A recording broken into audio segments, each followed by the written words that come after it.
Kalimutan kay Willie po ang sinabi sa amin na ipagpatuloy lang po yung aming ginagawa. Ito ay mahirap man, pero dapat po nangunguna pa rin si God para sa aming safety po sa sarili.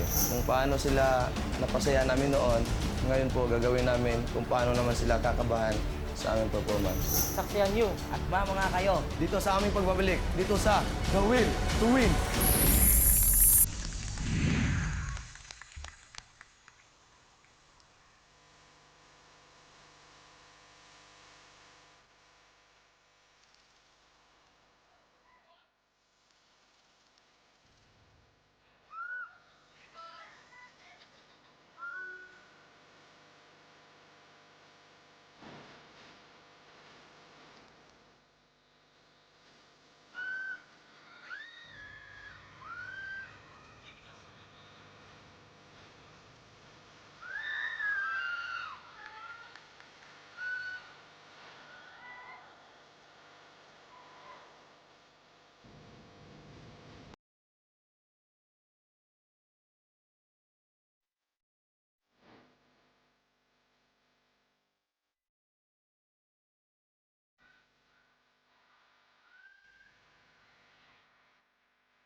Hindi to pang local pang international Grabe.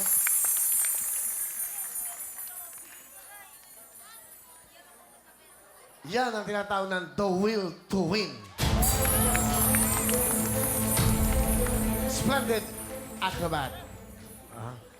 Noong una, 2 lang kayo. Ngayon, 5 na kayo. Medyo, paalala lang po sa mga bata, sa inyong mga tahanan, yung mga bata, huwag niyong gagayahin to. Kailangan mga professional kayo. Okay? So, huwag gagayahin to kahit na sino, kahit na hindi bata at hindi kayo professionals katulad nila, huwag niyo pong gagayahin. Kayo ba nagpe-perform sa ibang lugar? O, Variety show po sa mga piyestahan mga. Fiesta. Mag-iingat kayo, ha? Di ba? Ang tindi ng balikat ito.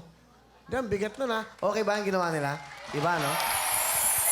Alam niyo, dito sa Double Twin, lahat ng klase, lahat ng klase ng inyong mga tinatawag na talent, pwedeng ipakita rito. Lahat. Matindi ho ang performance na ginawa nila. For a monthly finals, parang pang grand finals na. Sila po ang Splendid Acrobat. So, 13 ang napanood natin. Sino kaya? Sino ang number 1 sa inyo? Sigaw nyo yun mamaya. Dahil susunod na po ang announcement. Sino po ang papasok sa ating semifinals? Good luck sa inyo lahat! Palapanan na ng ating turning performer! Diyan na kayo! Pagbabalik ang programa nyo! Ah!